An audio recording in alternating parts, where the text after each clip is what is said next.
Greetings and welcome to the discussion with James E. featuring market strategies. Last week we had an incredible, short, sweet, simple intro to concepts, and we discussed lists, how to, question and answers, the big why, and search engine optimization, which goes hand in hand in what we're going to be discussing this week. The challenge last week was trying each step out and saw what worked for you. Hopefully, you had a fun in exploring and trying each step. So we're going to feature a bit more on the Q&A. Last week we talked about question and answer, and I said what you want to do is ask questions which reflect an answer from your customers or clients. Then take those answers, turn them into questions that they might want to ask you. Direct it at them, but referring right back to you. The reason I say that is very simple. We're going to talk about case studies. Case studies are crucial. We're not talking about the psychological component where you have a therapist. We're not talking about universities. We're not talking about tests, reading, quizzes. What we are talking about is the professional level of case studies. Why?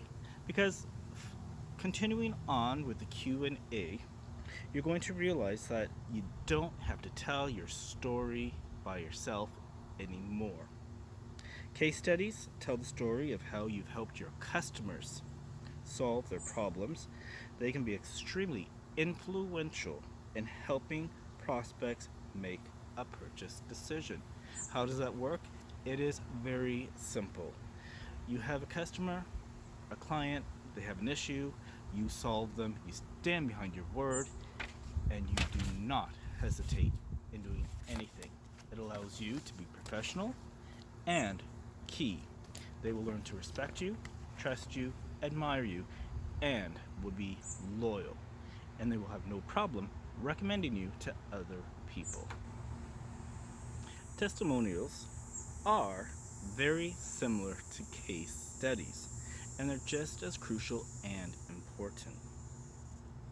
Except that a specific customer of yours tells the story directly from their point, their perspective, not yours.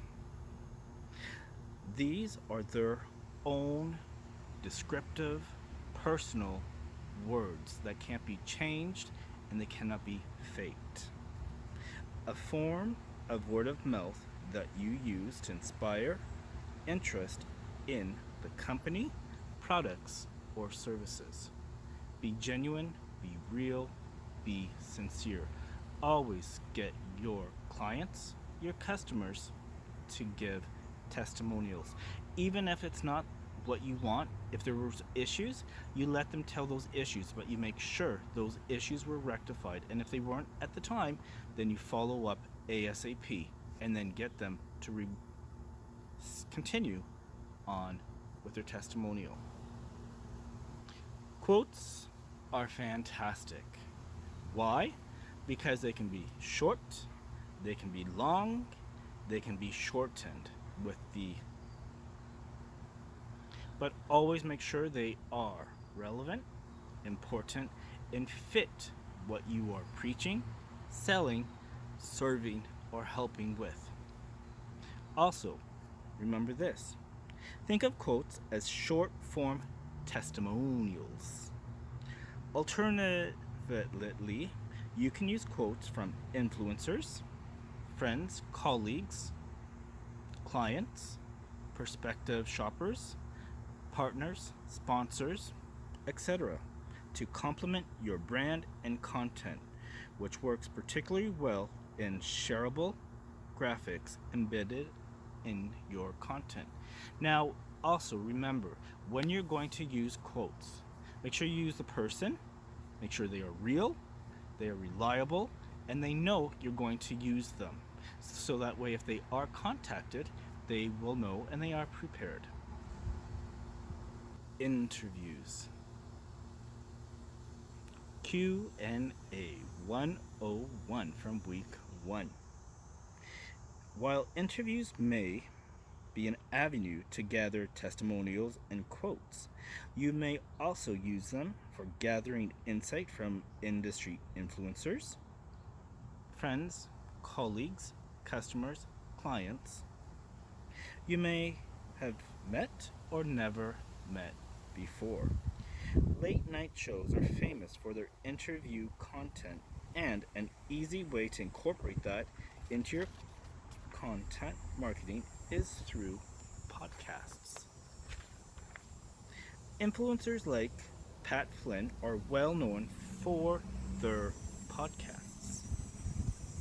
Even if you can't do one yourself, consider being a guest.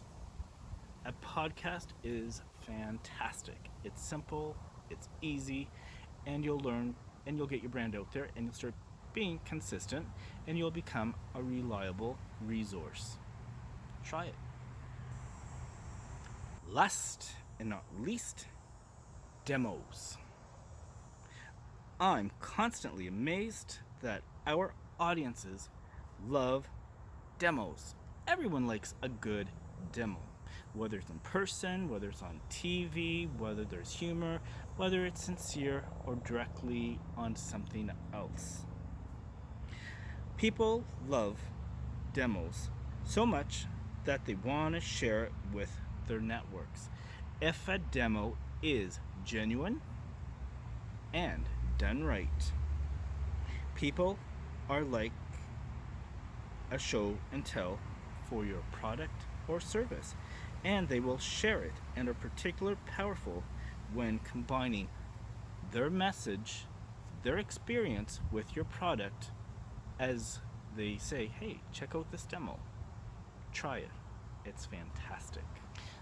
There you go. In short, you'll see from week 1, Q&A, question and answer, is extremely important, following into case studies, testimonials, quotes, interviews, and demos.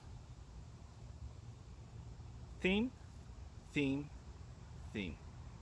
Until next week, have a great week.